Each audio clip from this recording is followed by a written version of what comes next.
Registry বন্ধ করে এখানে বসা কেন?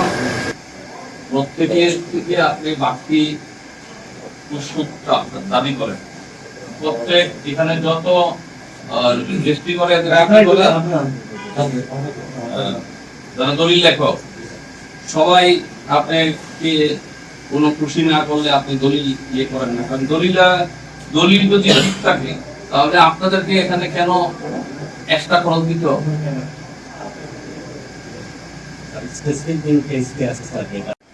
আপনার এখানে কি লেখা আছে? এই যে গুন্ডাজি দাঁড়ান, এই খতিয়ানে বলতেছে এত টাকা শর্ট দিয়েছেন, তাই তো? জি স্যার। ওনারা বলতেছে স্যার যে এটা আপনি দেখেন যে ডেভেলপারের ন্যায় নাকি এরা আচরণ করছে, কিন্তু এই যে স্যার দলিলটা আমি এখানে দেখলাম, দলিলের মধ্যে লিখছে যে এটা বর্তমানে আমার চাষাবাদের কাজে ব্যবহৃত হচ্ছে। এটা তো ডেভেলপারের ন্যায় তো আচরণ করে নাই, কিন্তু ওনারা বলছে যে এটা করছে। কেন করছে? উনি একদিনে 4টা দলিল করে গেছে, মানে উনি প্লট করে বেচতেছে। এখন আমাকে আবার এগুলো নিয়ে স্যার বসে দেখেন, দলিলটা হয়েছে 2024 সালে, মানে তখন আমি কিন্তু ছিলাম না। স্টিল আমাকে বসে বসে ওইটা রিপ্লাইটা দেয়া লাগতেছে, আদারওয়াইজ এটার ঘাটতিটা আমার নামই করতেছে। এটা রিপ্লাই দেন আপনি, কিন্তু সেটার জন্য কি আপনাকে ব্যক্তিগত আর আলাদাভাবে খরচ দিতে হবে? স্যার কোনো তো প্রশ্নই আসে না। আপনি যেটা বলতেছেন ইচ এন্ড এভরি দলিল স্যার ওনারা তো স্যার যে ব্যাংকে জমা দেন স্যার, নগদ কোনো সিস্টেম আমাদের আপনার কাছে আসে, তাহলে আমাদের কাছে আসতে বলবো না। তারা এখানে আপনার এখানে আপনি যত দলিল লেখক আছে সবাইকে দিয়ে জিম্মি করে রাখছেন। একটা পয়সা যদি মানুষ, সাধারণ মানুষ সরকারের জমাকৃত টাকার বাইরে দিতে হয়, তাহলে আপনারা যে ভোট করেছেন সেই ভোট ভায়োলেট করেছেন। এখানে হ্যাঁ স্যার, এখানে মিসকনসেপ্ট যেটা স্যার দলিল লেখকের পারিশ্রমিক তো হয় স্যার, দলিল লেখকের পারিশ্রমিক দরকার হয় ওখানে লাগিয়ে দেন।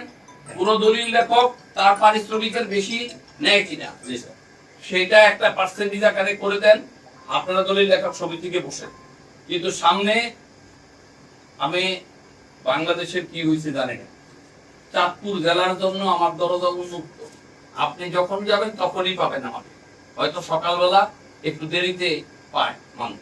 সুতরাং আমি সকলের কথা শোনার চেষ্টা করি। জনপ্রতিনিধি সবাই ঢুকিয়ে বানিয়েছে, বিভিন্ন জায়গার এমপিরাও বলে আপনাদের সম্পর্কে। সুতরাং আপনারা আজকের পর থেকে কেয়ারফুল হয়ে যান, যেন সরকারের যে আপনাকে বেতন দেয় তার বেতনের মধ্যে আপনাদেরকে ওই কাঠামোতেই চলা উচিত। আমাদেরকে সরকার বেতন দেয়, আমরা সংসদে দেয়, আমাদেরকে বেতন দেয়, আমাদেরকে ব্যবসা বাণিজ্য আছে, আমরা সেটা দিয়ে চলি। আপনার যদি কোনো উন্নয়নের প্রয়োজন হয় আপনারা আমার কাছে বলবেন যে স্যার আমার এই উন্নয়নের দরকার। আমি আমাদের মন্ত্রী মহোদয়ের সাথে কথা বলে রিলেটেড আমাদের এই এলাকার উন্নয়নের যা প্রয়োজন সেটা করব।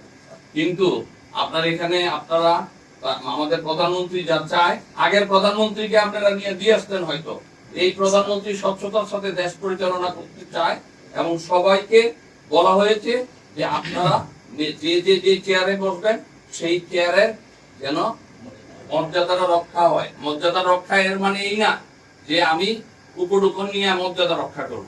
আমি কেন, যত বড় কেউ হোক না কেন সরকারের ফি দিয়ে রেজিস্ট্রি করবে। কোন নেতা কর্মী যদি আপনাকে রক্তচক্ষু দেখায়, আপনি আমাকে ফোন করে বলবেন যে স্যার এই লোক আমার সামনে আইসা তো রক্তচক্ষু দেখাইছে, দমক দিছে, ডিসি সাহেবকে বলবেন, এসপি সাহেবকে বলবেন, তার জন্য জায়গা হবে আপনার জেলখানা।